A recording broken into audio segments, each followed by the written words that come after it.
Yes, please. Hold on, please.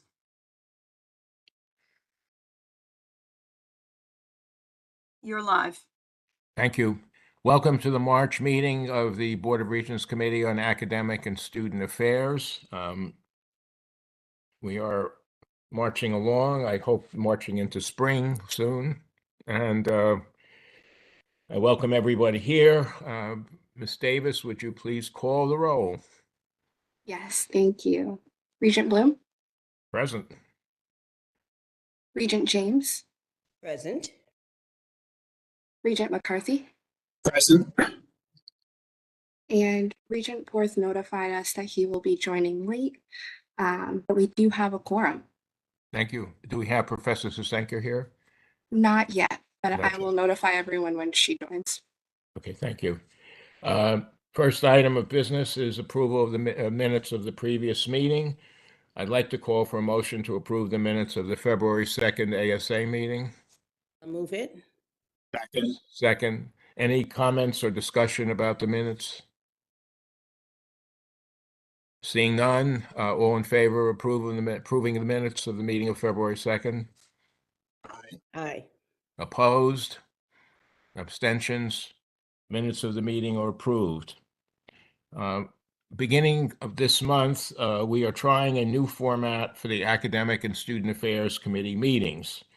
As we saw at the last meeting, many of the items before us, the discontinuations, the modifications, and the new programs are coming from the same campus and are therefore related based on faculty program reviews, accreditation recommendations, etc. Consequently, instead of organizing the committee's work by the type of item before us, we will hear from each campus about the academic work on that campus and the resulting recommendations that are before us for this meeting.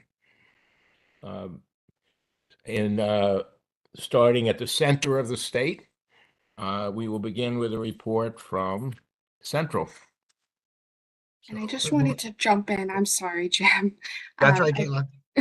I just wanted to welcome Professor Kalina Susenka. Thanks for joining us. Yes, it's Professor Susenka, good morning. From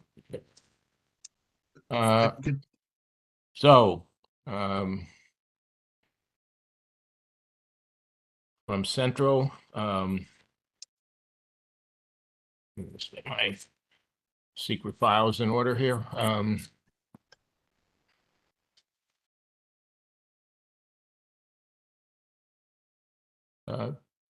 Dr. Costellas. Good morning. I'm Jim Mulrooney. I'm the Associate Vice Yes. President for Academic Affairs.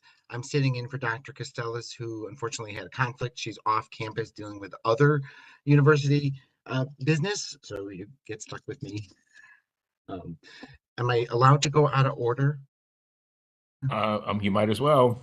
Okay. To your point, Regent Bloom, there are proposals on here that are connected in our down below. I think they're listed in the below threshold. I will. Do you want to begin with a brief report about the academic activities on the campus? Oh, and new programs coming, etc. Say that again. I'm sorry. I'm sorry. Any new programs under development or a particular short report on the academic activities on the campus? Actually, we have a flurry of activity right now with new programs. There will be several more coming forward for the next academic council in areas of like cybersecurity, artificial intelligence, a master's in social work, which we're doing sort of a three-pronged approach because we're working with the state legislator to ensure that the certification licensure of the social workers will be in line. We're also working with the accreditation. We're already in the cycle for review, tentatively for the first cohort to enter in fall of 2024. And we just received a $150,000 grant from the Horizons Fund in Connecticut, dedicated to the Masters in Social Work program. So that one seems to be lining up really nice. There's a lot of support for it. There's a lot of need for it. And we're about to go into spring break, so there's Yes, next certainly the week. flurry of activity this whole week as everybody's trying to get things done. We did have a little excitement. We had a fire in one of our dorms. Thankfully, nobody was injured. The students followed the rules, got out. Our student RAs and were fantastic in helping the students get onto buses, and we put them in hotels for the night. Fortunately, the fire department showed up very quickly, minimal damage, but a little bit of excitement right around midterm time. So, um, other than that, I think things are going well on campus. It's a very busy place right now, but things all seem to be going really well. Okay, so you have before us the MA program in criminal justice for consideration. And although it's below threshold, there is a graduate certificate that's connected to that program. That is And correct. you have a second program in criminal justice at that level, so you might want to pull the whole picture before the committee, if you would. That was my intention. Thank you very much for that introduction. So I was going to start real quickly with below threshold. There are 3 certificates for criminal justice. There is a criminal justice leadership certificate, a forensic counseling certificate, and a victim advocacy certificate. All 3 of these certificates relate to the Masters in Criminal Justice Administration that's before you this morning. They are all really trying to target practitioners out in the field. So the entrance or admission requirement, we really want students who have been out in the field for a minimum of 3 years.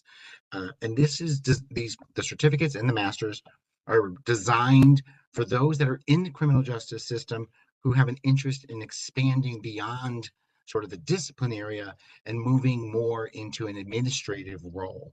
So the central certificate is the leadership certificate, which focuses on applied research and data interpretation, management skills, managing employees, leadership skills, and then like the development of organizations and the implementation of policies.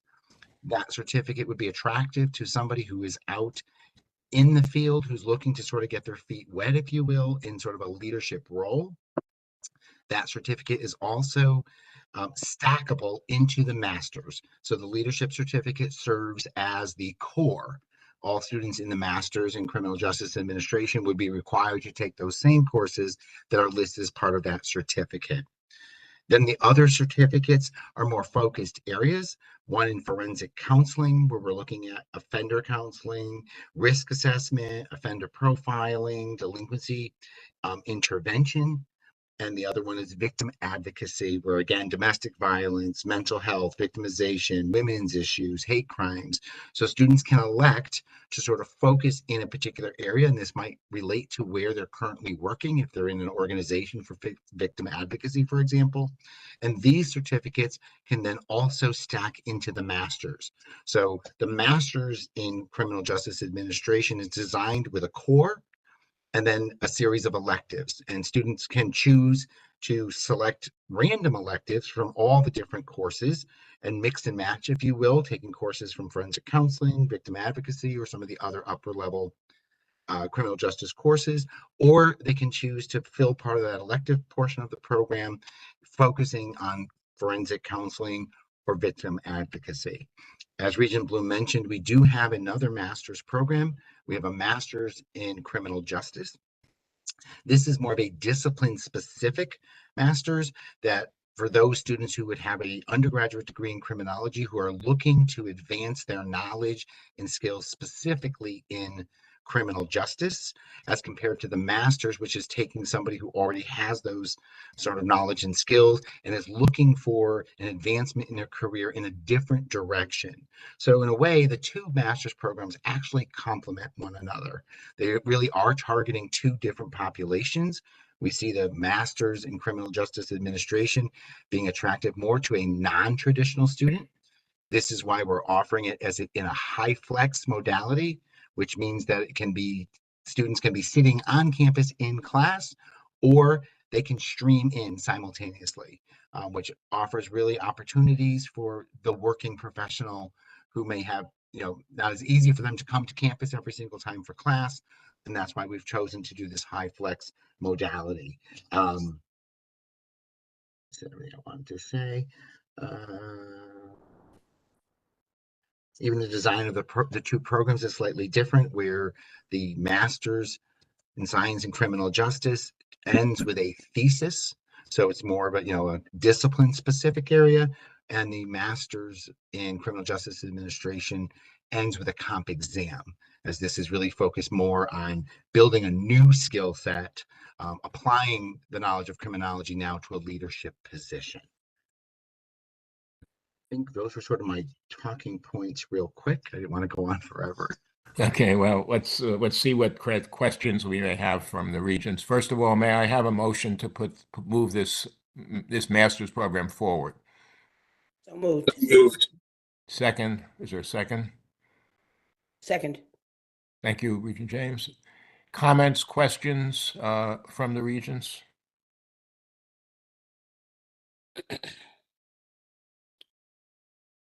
I'm sorry. Yes. I noticed Nathan that McCarthy, I'm sorry. No, Go go ahead, Juanita. I think we hit at the same time. Same time, yeah. I do too. So go ahead. I just wanted to say a hearty congratulations. I'm very impressed that these graduate programs aimed at working professionals are stackable. And what that means, of course, is that somebody can start that core part of the program and fairly quickly get a certificate. And that certificate may well matter for that person's immediate career status. The multimodality is also very important. So just massive kudos. You seem to have taken an important area, figured out how students can move into and move out of it in different ways, and how they can learn in different ways. So congratulations to all. Thank you. Reminding me of the one point I did forget to, when I was talking about how they complement each other, that leadership certificate for somebody who has not been in the field for 3 years, as you just described, for the working professional, maybe who's just starting, they could start with the leadership certificate and then use that as sort of an on-ramp into the master's as well, showing that they can do the skill set and they have that knowledge. So thank you. I appreciate the kudos. Regent James? Yes, I absolutely agree with Regent McCarthy in terms of kudos on the interdisciplinary nature, the stackable credentials. My question is, from an advising standpoint, how do you assist students to navigate which courses they should be taking or which path to take? Because as I read this material, there's a lot of information and there's a lot of information. And if you are, I would imagine it's a very different experience if you're someone who's already been part of the whole criminal justice and understands the differentiation versus someone who's interested. So what kind of advising, so that as a student, I don't start on one path and then find out after I've invested a certain number of hours or courses that really I should have taken something else. So can you just, expound a little bit on how do we help students navigate their way through selection of courses and sequencing? It's actually a great question. I'm going to answer that kind of in two different ways. Our undergraduate program is very large. And so if I'm thinking of just the students maybe coming through Central's program and then looking at one of the masters, the program does require internships. So we have lots of relationships and partnerships with the different types of career options for students in the criminal justice field. So that gives students sort of an experience. So hopefully, as students are going through their undergraduate program, they're starting to form an opinion of the type of work they would like to do. We have a very active, even some of our adjuncts are practitioners out in the field. So our students really are connected to people out in the field. So I think that's part of it. Our faculty are also well informed. I think there's sort of a listing in one of the late pages where these are very active people in the field who've remained active. There's a lot going on with this department. We do a lot with like the detective program.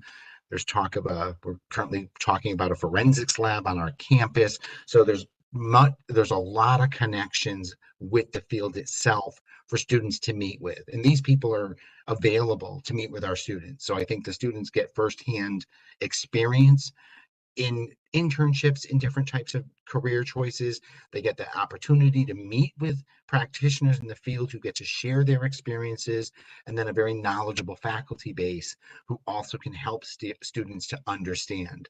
I think the nature of the program itself, because that stackable nature doesn't completely fill all of the necessary requirements. So there's even the opportunity for a student, once they know they want to go into a leadership position, they're going to take that leadership core. But then maybe they take one advocacy course, maybe they take one victim course or forensics course, and then they get to decide which one resonates more with them. So I think even the layout of the program helps in sort of that advising. Does that sort of answer your question? It does, and I would be interested longer term, over time, understanding of these different ways that you are supporting, which ones the students find most effective. How do you, because it is a lot. It's complex, and it's meant to meet the changing needs of what's going on in the field. So I'd hope that there's some kind of a feedback mechanism as to whether your intention is actually achieving the results that you are hoping to achieve with respect to preparation for the students.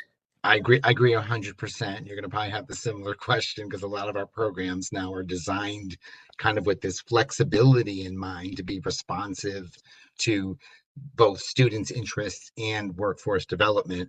But you raise exactly the point. I think our world is getting so complex that we do advising surveys and things like that, but we are going to have to find strong means of assessing how we're putting students through programs and whether we're really meeting their needs. So I appreciate those comments. Thank you. I have a question, given what has been happening.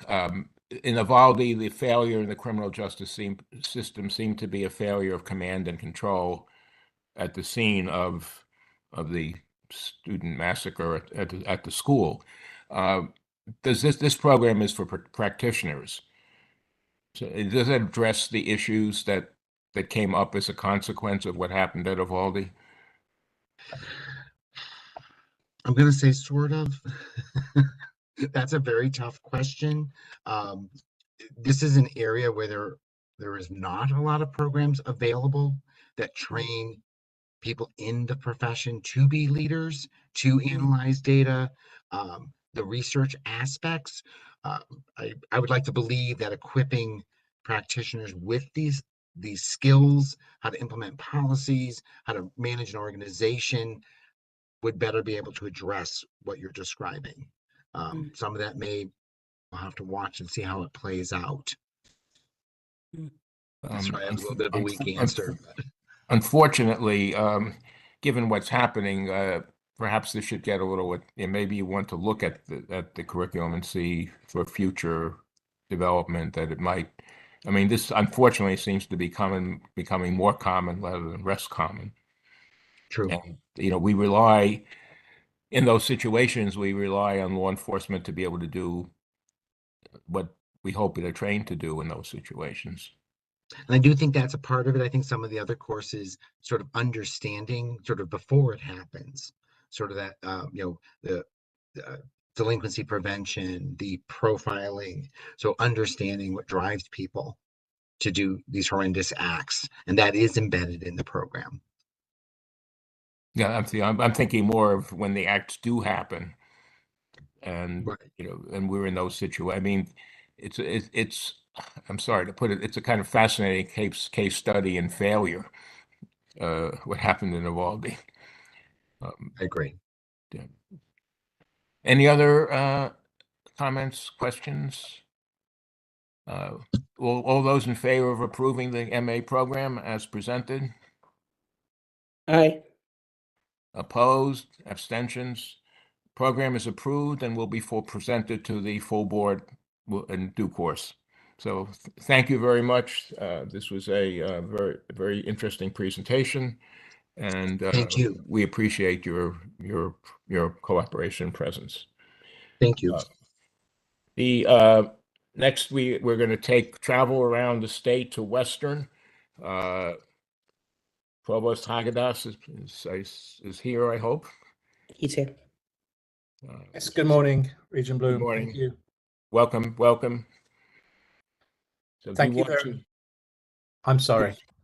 I was going to say a brief report on the academic adventures at Western, and then we'll go to the masters and the bachelor's in comprehensive special ed. Yes, thank you. Thank you very much, Regent Bloom. Thank you, members of the committee. A quick update on our academic activities at Western.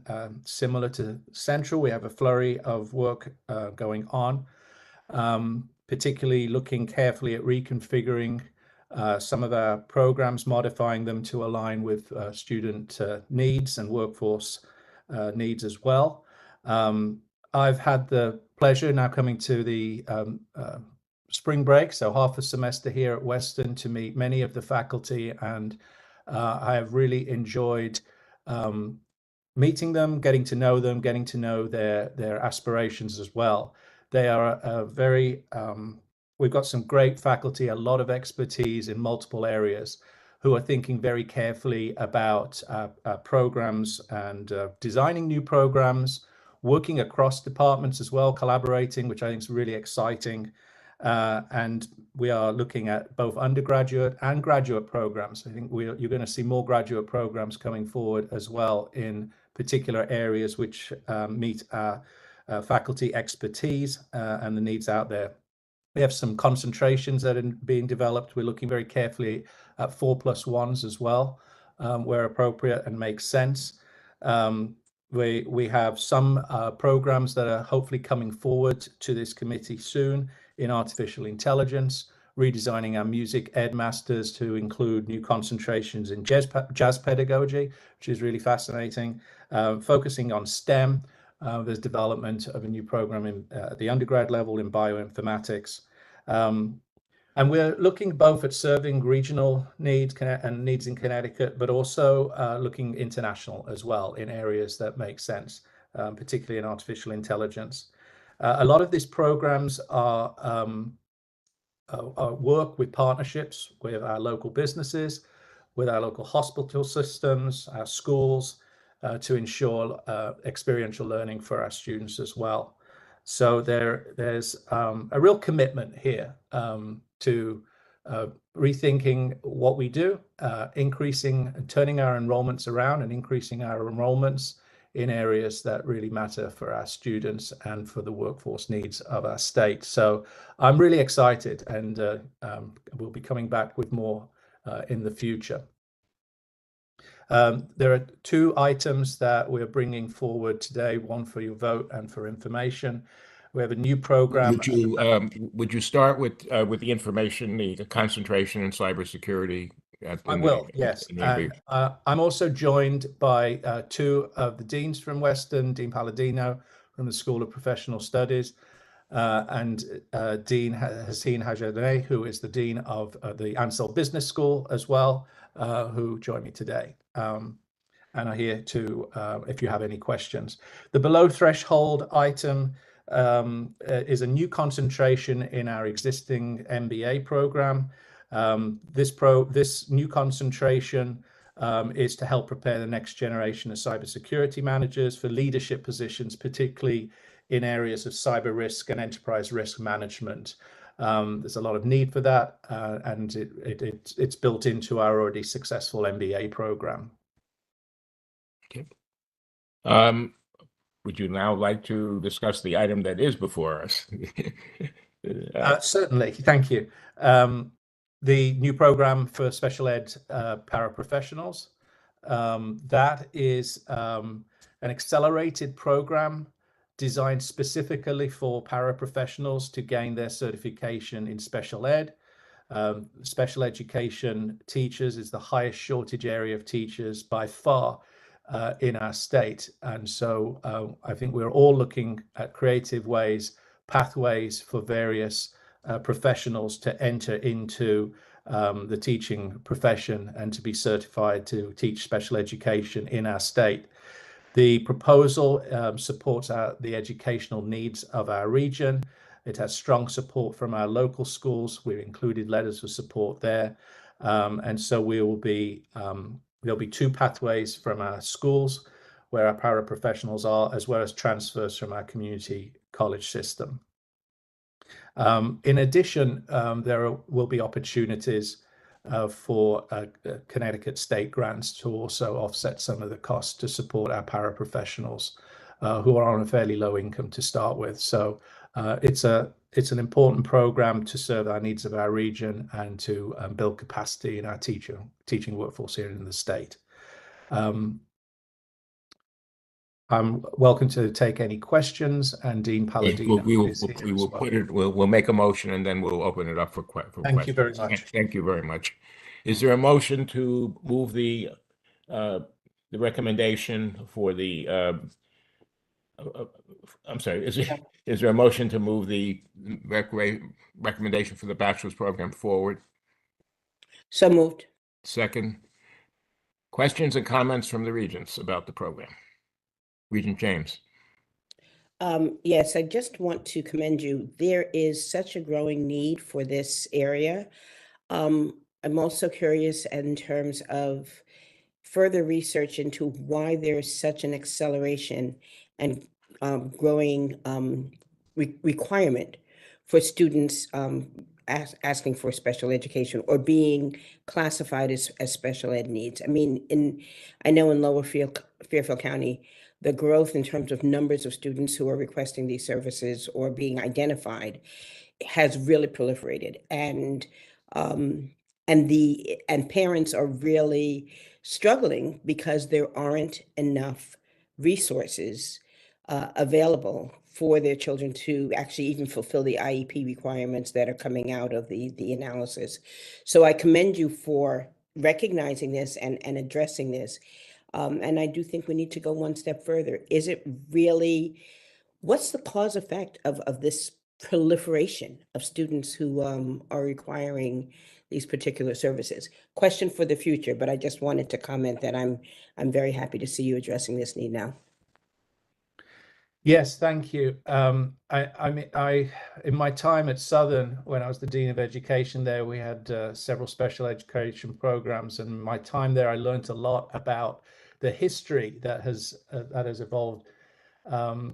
Historically, there has been we as a field have learned more about how to diagnose specific areas of special education needs earlier on and more accurately. Okay. That has not been the case 10, 20, 30 years ago.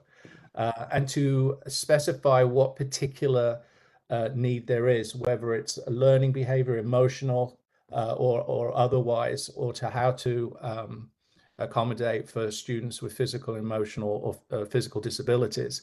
So there's that. At the same time,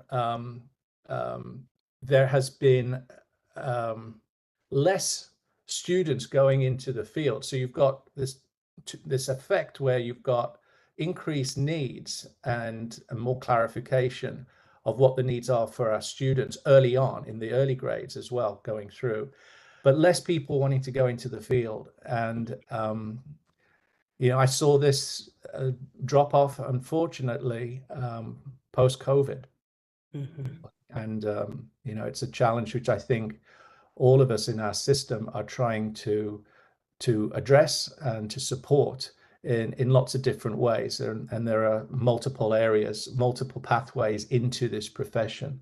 When they're there, I know the many special education teachers that I know and have worked with, they are extremely passionate and dedicated to their work. So I think we as a profession need to continue to promote that as well. Dean Palladino, do you have anything to add? I just want to talk about the work that Catherine Rowe has done. I'm really excited about this because, as Dr. Haggett has said, there is a lot of need for special ed teachers, but it's a difficult road to travel. And the nice thing about the paraprofessional is they have done this. They are working in the classroom with the children, so they know they want this career, and it's a great, career booster for them. a way for them to get certified. I also like the fact that we're working with our Alliance districts, Danbury, Bethel. They're already very interested in sending their paraprofessionals to us. This alternative route will give them a career along with helping with the special ed. And like I said, we've already worked with our districts already. So we think this will, the other exciting collaborations with CT State. So within our system, we're already collaborating. So that's all I really had to add. Thank you. That's very good news to hear as well, because it is throughout the state, this this need, this growing need. Yeah.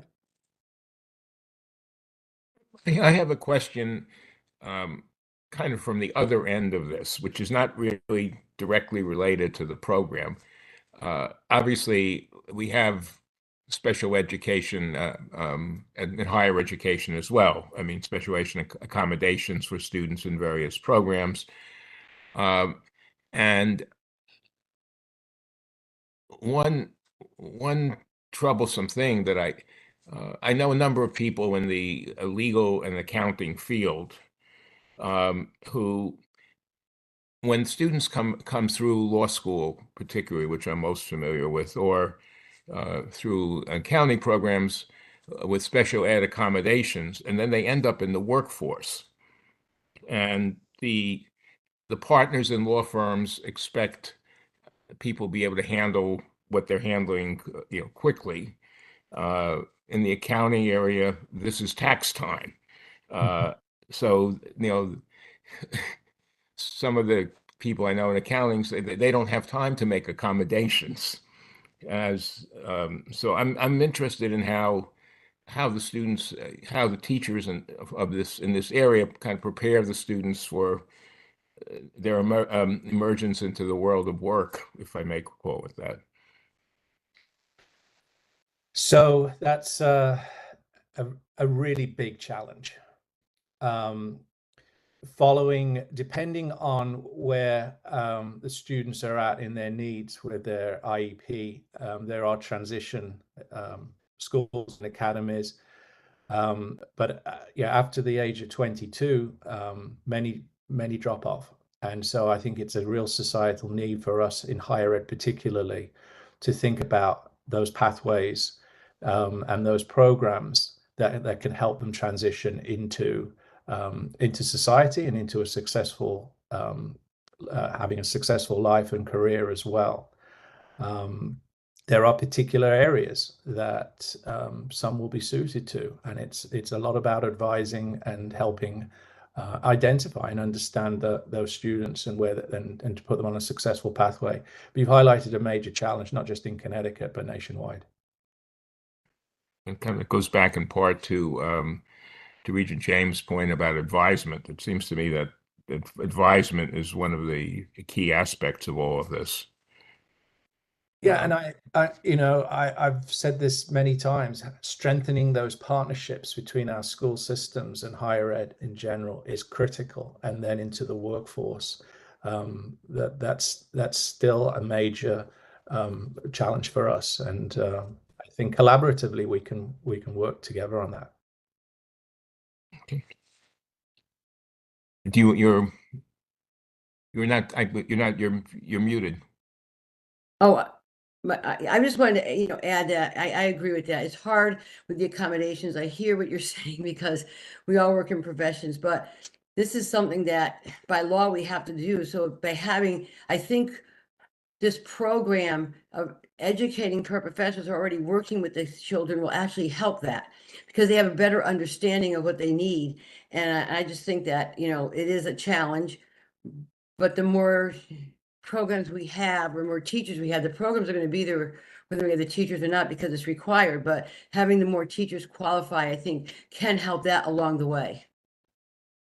Yes, this is just last point, just to support that. These paraprofessionals have been in the classroom, many of them for 15, 20 plus years.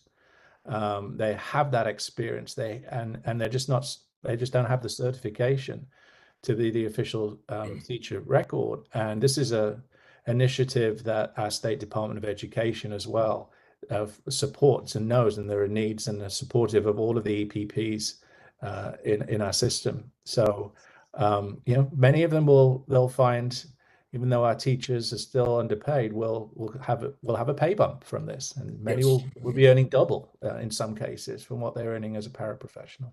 No, it's clearly a pathway for their advancement into a profession that they're very engaged with. So I think this is. If any further questions or comments, I then ask for a vote. All those in favor of approving the program? Aye. Opposed? Abstentions? Program is passed by the committee, will be recommended to the full board. Thank you very much. Again, Thank you, Regent Bloom. Thank you. a very good, interesting, useful presentation. Our I- next, I'm sorry. I just wanted to let you know that Regent Porth just joined. I wanted to welcome him as well. Yes, I see that. Regent Porth, welcome. Thank you. Thank you. We're next traveling to Connecticut State. I understand that Provost Levy Brown is under the weather. Dean Stefanovich. Yes, good morning. Good morning, regents and guests. I'm excited to provide a quick update on in our academic area before we get to the items. We are rapidly approaching a milestone, which is our first set of commencements and graduations as Connecticut State. While we did have graduates in the December cycle, we are gearing up rapidly for our commencement ceremonies, and I know that the regents will be participating in many of those. We're having weekly meetings to coordinate all the logistics, and it's really a learning experience to have a common commencement experience while maintaining kind of the individual culture of the campuses and allowing and honoring the local traditions that have occurred. We get all kinds of questions about medallions and cords and tassel colors and all those types of things, but it's very exciting. I am happy to report that our graduation application numbers are up ahead of where we had expected at this point. So our students are completing their degrees. It's been a transitional year, obviously. Many of these, well, almost all of these students began at a legacy college and are now completing at Connecticut State. So it's very exciting, and I think you'll be very pleased as you attend the ceremonies coming up later this spring. We have quite a bit of academic work happening.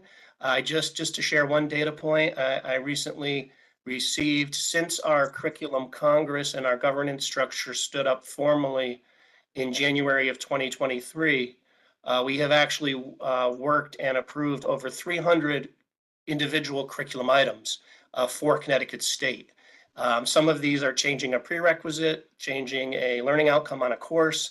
Obviously, the board has not seen 300 items, but you have seen the important ones of new programs, program changes, modifications, so forth. But just I want to commend our faculty for the hard work they've done. It's been an incredible amount of work to learn a new system, to work statewide for many times for the first time. As we're coordinating and getting everybody on board, the technology obviously helps with that.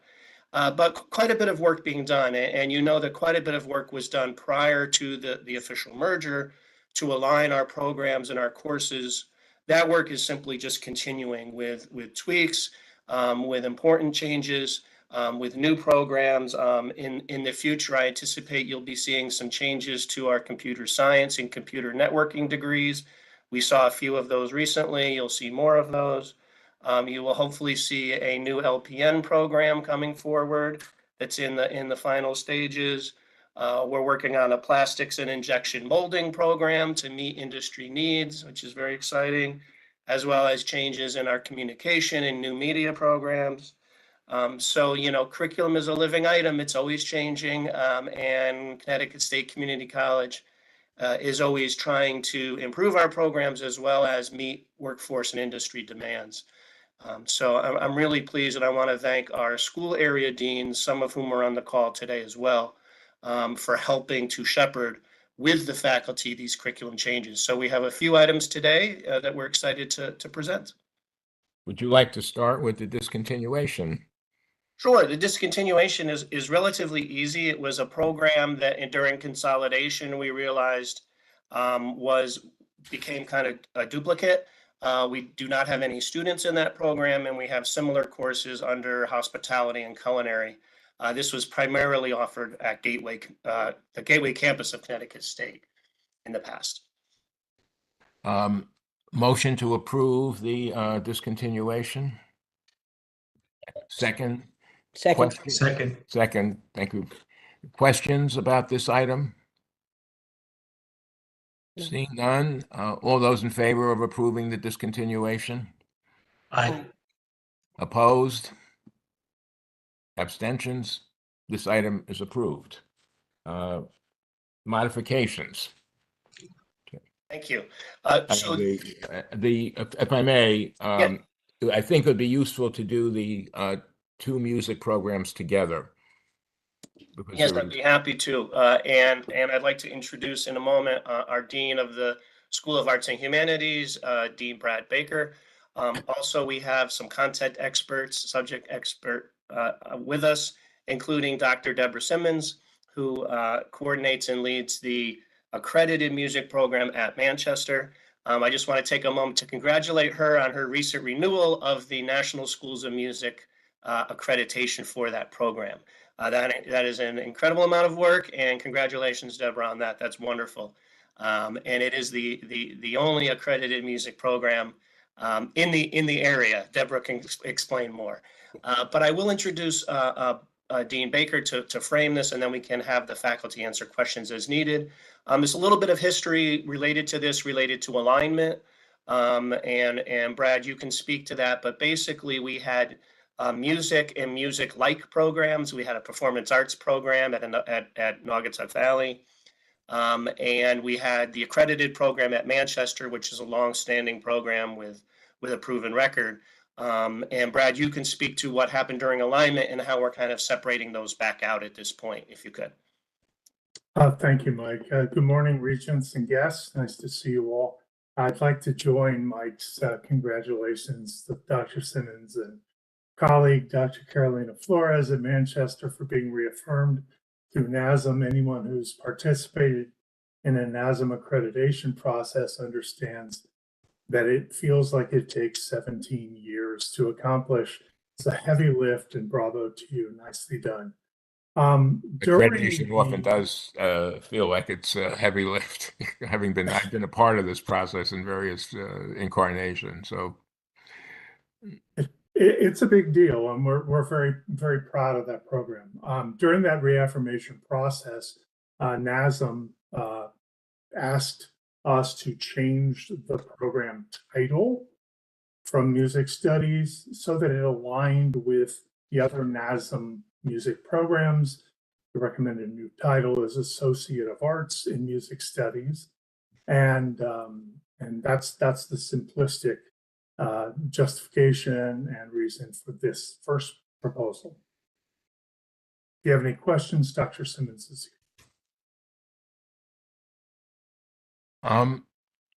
Let's see. Okay.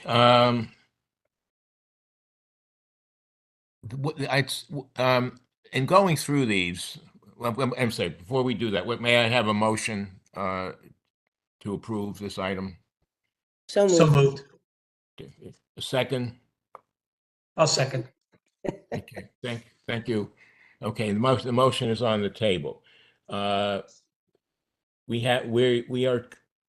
I'd like to do the consideration of the two items involving music, the AA in music studies, name change, and the AA in music modification. So if you would go through both, and then we will see what I particularly, from my perspective, after having read it twice and having had in the prior life some experience overseeing music programs, I think it would be very helpful to clarify the student audience. In other words, who we expect in each of these programs, to take each of these programs. Yeah, I'm happy to do so. Thank you. So there are two music programs within CT State. One is the accredited program that is only on our Manchester campus. The other program is non-accredited. And because of alignment through the process, they both somewhat shared a name. They shared similar program codes, but they were distinct.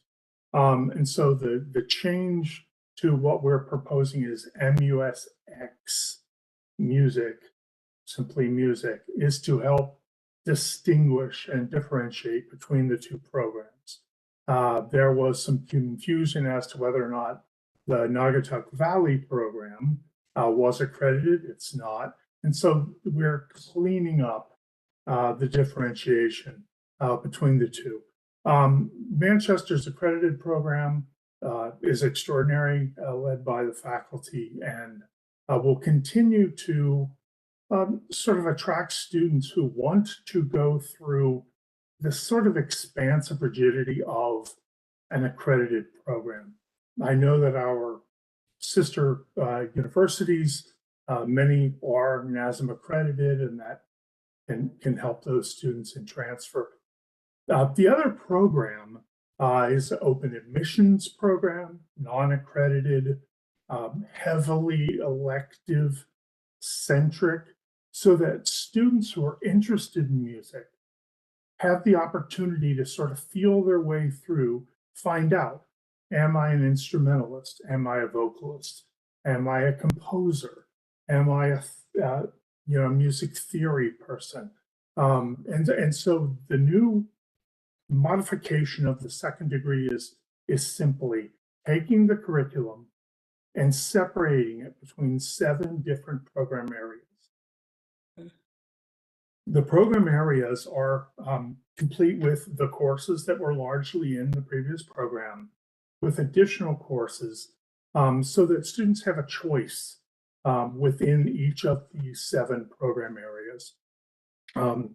It also gives flexibility for students who have started, let's say, at the Gateway campus, where this program will expand to, or at the Norwalk campus, where this program will also expand to take courses on the different campuses and perhaps shift their focus in time and still not lose a single credit because of the elective construct.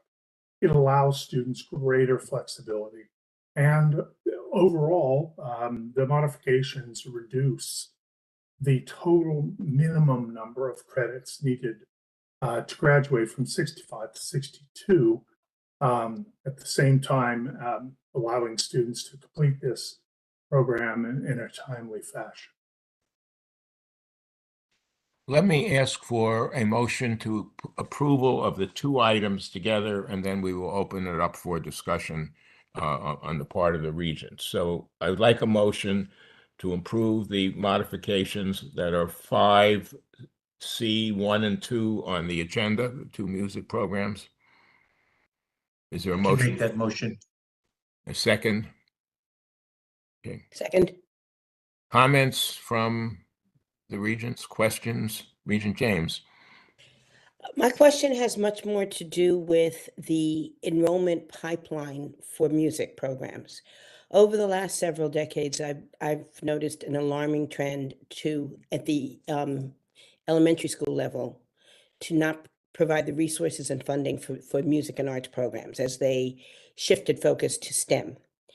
And I'm wondering, what are we seeing at the higher ed level in terms of the impact of those kinds of decisions? And I believe one of your professors have already spoken about the need to collaborate more with the elementary school system. But I am concerned about whether you're seeing some negative effects of some of the policy decisions and programmatic decisions that have been made in terms of cutting back funding for the arts and music education in general.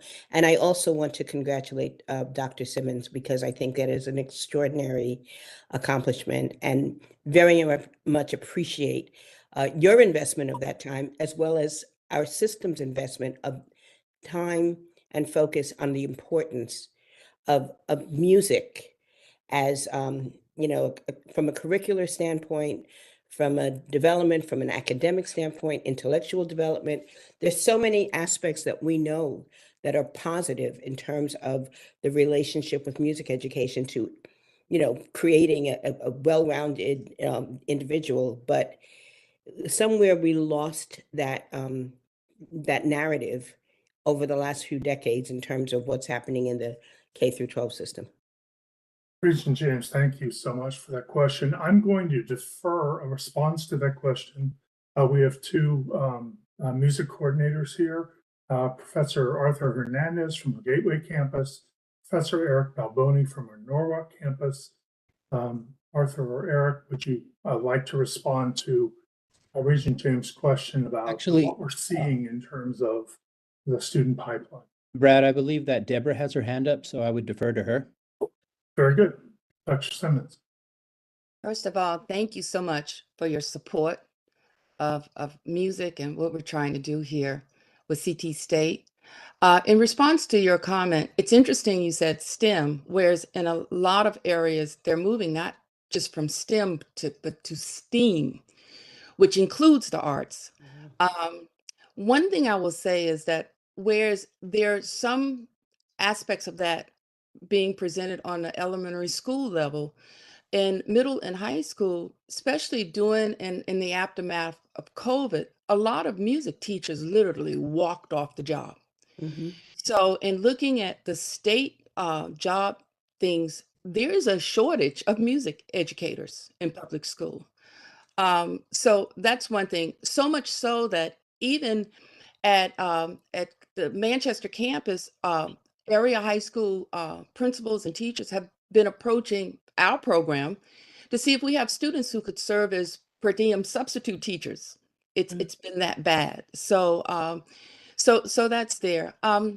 As far as you're looking at contributing to that, because I'm pleased to say that, and with all due respect, Brad, our program is versatile too. I mean, yes, we have an audition process, but it's only to determine what is the skill set of the person entering that program. It is not an all or nothing situation.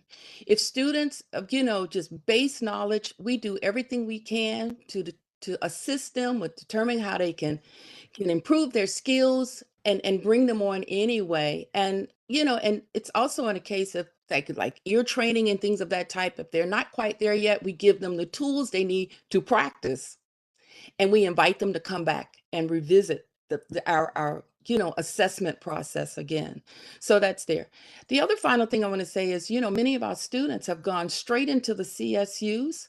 And also our private area institutions, they are teachers now. And just one thing, this past summer when I was preparing the substantive change document for NASM to make this transition, I encountered one of our graduates who had just graduated from WestCon in music education. She was teaching at Music and Arts in East Hartford, Connecticut. She says, Deborah, because of MCC's program at the time, I only owe $20,000 in ed loans. And I have a full-time teaching position waiting for me in September. So she's a public school teacher now. So I wanted to share that little bit with you to also say, for those of us who pursue the arts, it's not always an easy way to get the degree. Most institutions, it's a all or nothing. You pass the audition, fine. If you fail it, it's not like you can have a retake. You have to think about the degree of skills that need to be developed and harnessed, especially in those first 2 years. So I would say, yes, there's some things with elementary schools that we're looking at now. But also, I direct the community band for South Windsor, Connecticut. And, one of the things I've learned there is that they're having such an increase in enrollment in the elementary schools that they've had to build new schools to accommodate the students. So I think this lull in public school, especially in the early years, there's a shift that's occurring now. So I would just share this with you. You spoke about STEM and the elimination. Having been a public school teacher in the Hartford system for 7.5 years, and I personally had experienced 2 situations where I was pink slipped, but I got hired back. So with the arts, it's always an ebb and flow. But I know at our program, our commitment is to those students who want to have a profession in music. And we're doing everything we can to prepare them the best way we can. So I hope I wasn't too around the block with my response to you. But that it's not just to look at the elementary school, but just look at the entire picture and the trends that are occurring down the road. Thank you. Other comments or questions about the two programs? I have one odd comment to make, which almost seems contradictory. Music majors who take the LSAT, the Law School Aptitude Test, generally do quite well on it. And this is not something that you would ordinarily, I think the thinking process in music is related, the kind of abstract thinking is related to success in the legal field as well. So we occasionally have a music major who takes the LSAT, not very many, it'd be nice to have some more, but who do quite well usually. So I just wanted to add that comment. All those in favor of approving the two music modifications, 5C1 and 5C2 on the agenda, among the regents? Aye. Aye. Opposed? Abstentions? The two items are passed and will be presented to the Board of Regents. Thank you. Thank you all very much for this interesting presentation. Thank you for the opportunity. The last item from CT State for action is the new program in land surveying and GIS. So. Thank you. And at this point, I mentioned that Connecticut State is always working to address workforce needs, industry needs. I think this is a prime example of that. I'd like to introduce Dean Justin Moore and Professor Khan Bureau, who can speak to this very specific program to address a specific need that's been identified. Good morning, Regents. Good morning, guests. I'm Dr. Justin Moore. I'm the Dean of the School of Engineering and Technology for CT State. We are presenting the land surveying and GIS certificate today. It is 20 credits. As Mike touched upon, right, this is another example of coordinated efforts at CT State to refine our current curriculum, to update any programs that may be obsolete, to discontinue programs that aren't relevant to workforce or transfer, and specifically to provide support towards the state workforce needs, right? Where we identify a need, we work with our faculty work with industry partners, industry advisory boards to create these new programs. So this is a prime example. We will have more. You will see a lot more of us in the coming months because we will have more programs coming through. This program itself is part of what is stackable in the environmental engineering technology program, for which Professor Khan Bureau has been at Three Rivers Community College and now CT State Three Rivers for 20 plus years. She is the program coordinator there. All the credits would apply towards the AS degree, which does transfer to UConn as well. Not only would this GIS land surveying certificate pull from environmental engineering technology student, but it also pull from architecture and construction management programs or construction technology programs at Three Rivers, as that would be a skill that enhances the marketability of students that graduate from those programs as well. So I will turn it over to Professor Khan Bureau. She can provide more specifics or answer any questions you may have. Thank you, Justin, and good morning, regents and guests. As Justin noted, I am Deba Khan Bureau. I've been with CT State Three Rivers for 23 years, overseeing the environmental engineering technology program, which has grown, and I'm very happy about that. But one of the things, as Justin stated, was that this surveying and mapping and GIS is a real need in the state of Connecticut right now. The Connecticut Association of Land Surveyors have come before me. We've met and they've asked me to please do something to help grow their industry since they're actually aging out. And GIS is a fairly new part of surveying. And so it is an important, anytime you build a house or, you're in engineering, anytime you build something, you need to have it surveyed. And GIS also provides mapping for that. So these GIS technician jobs, the starting pay is $46,000 a year if you don't get your degrees. But if you do get your degree, it's also obviously more pay. There is a real need for this program right now. Um, so GIS not only looks at engineering, but preserving indigenous lands and documenting water and land rights, urban transportation and planning, development, wildlife habitat preservation, environmental impact analysis, including hazardous waste cleanup.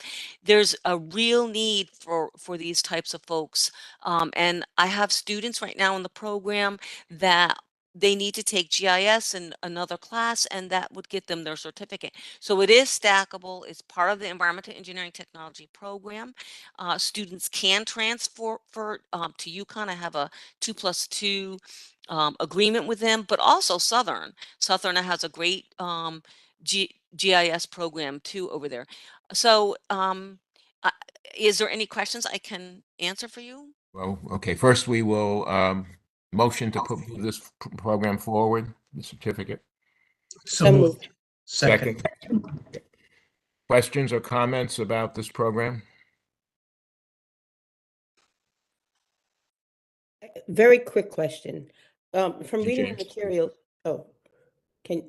from reading the materials, is the program situated at one of the pillar campuses of CT State, or is it, how is it, what's the practice of actually enrolling in the program and being able to, succeed and get your certification or degree? So presently, there is only one environmental engineering technology program in the state of Connecticut, and really on the East Coast.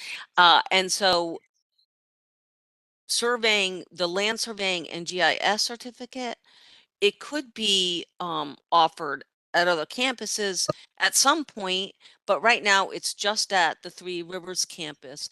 There's equipment that we have that I've had for part of this program for the environmental engineering technology program. They take geomatics, geospatial analysis, which is not offered at other campuses at this time. It is offered at Southern Connecticut State University. It's offered at UConn.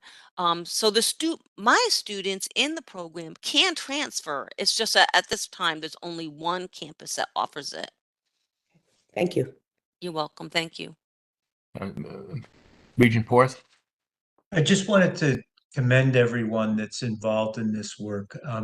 I currently work for the Connecticut Conference of Municipalities, where it's just as described among land surveyors and so forth.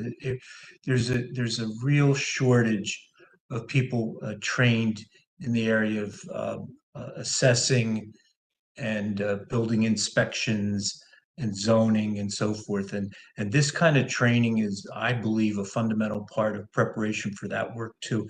And Lord knows we need more good people in the state able to do this kind of work. So congratulations. Thank you. One interesting thing that I noted was the use of drones in the introducing new technology into how we're doing this.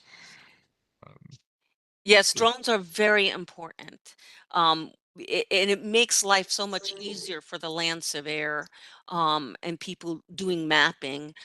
I have 2 drones right now that I got from grants, and my adjunct professor is a licensed land surveyor and also was trained at Three Rivers Community College and got his FAA license to fly.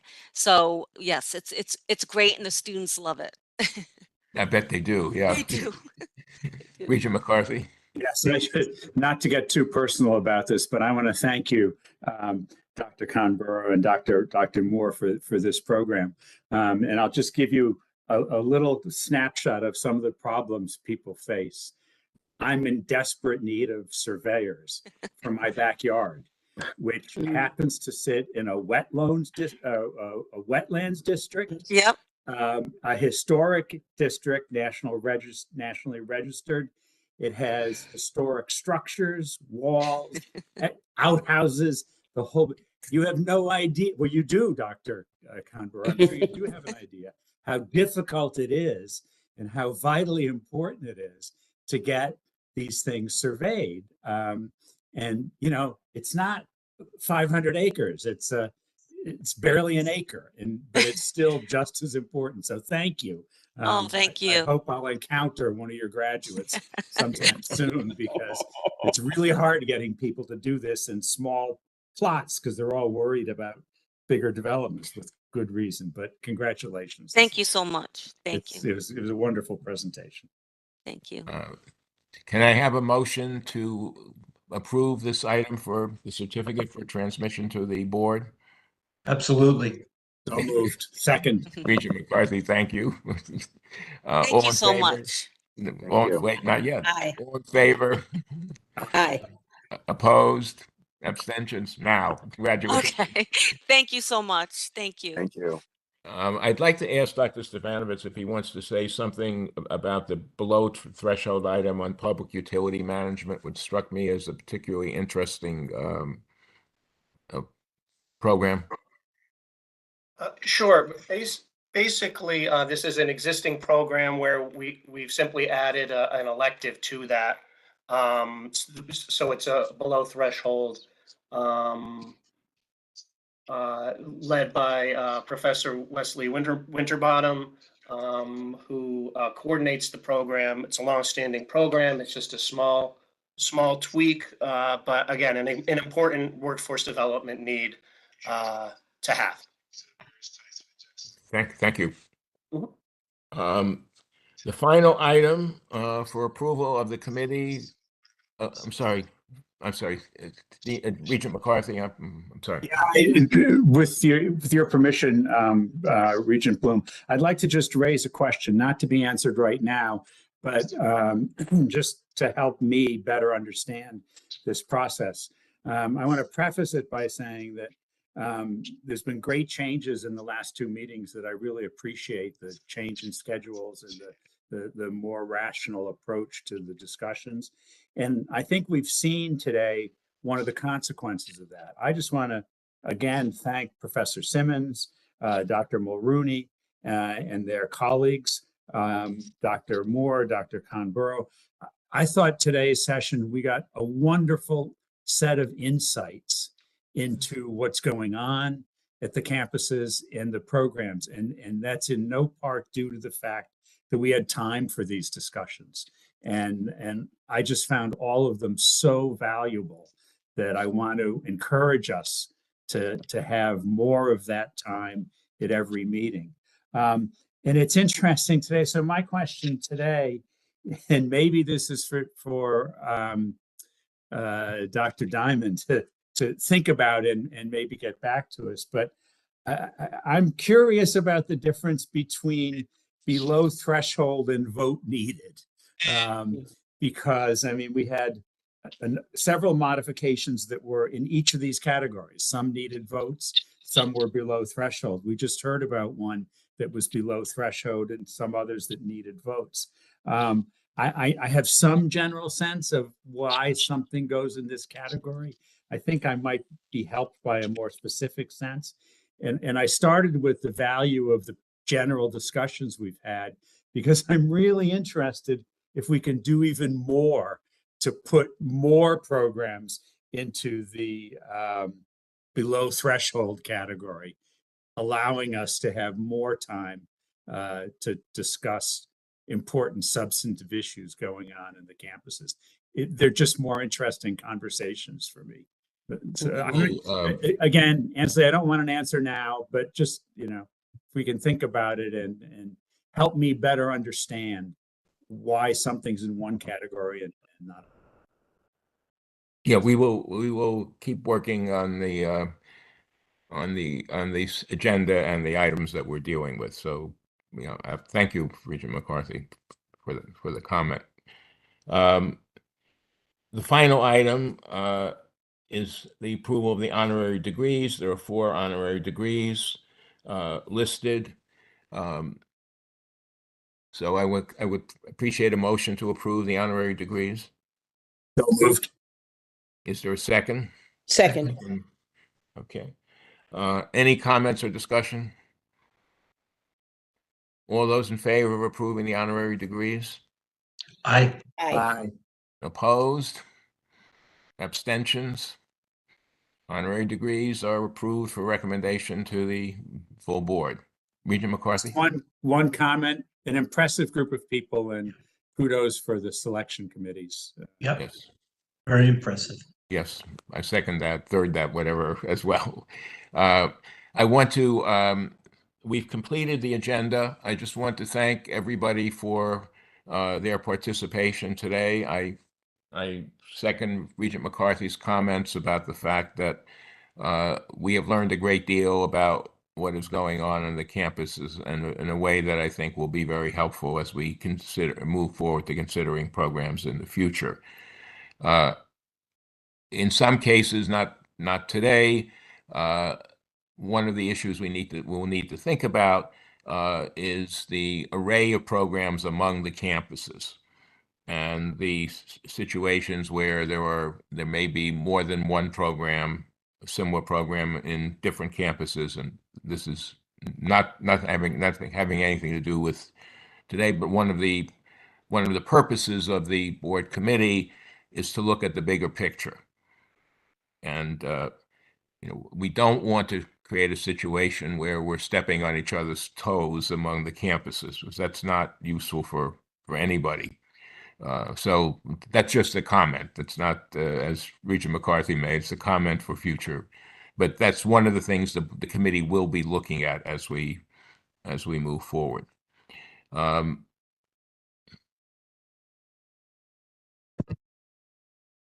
May I have probably the most popular motion of the day, a motion to adjourn from one of the regions? So moved. Second. Is there a second? Okay. I just want to note that we are adjourning early. It is, according to my computer, it may be off 10:52 a.m. according to my. Kudos. 8 minutes early. Yep. That's great. I think my computer is a few minutes fast, so it's probably even earlier than that. 10:44. I'm sorry. 10:44. Yeah. Let's make it officially 10:45, and we will. Can we get agreement that we're adjourning? Motion to adjourn at 10:45 a.m. So, yeah. All those in favor? Aye. Aye. Opposed? Nobody. Abstentions?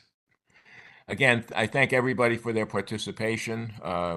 And as I say, I think this was, I agree with Regent McCarthy's comments about the fact that we are getting a much better picture of what is happening, and this is very helpful. I thank everybody. Thank If I had a you. gavel, the meeting is officially adjourned. I would bang it on the table. Have a nice weekend, all. Take care, everyone. Bye-bye.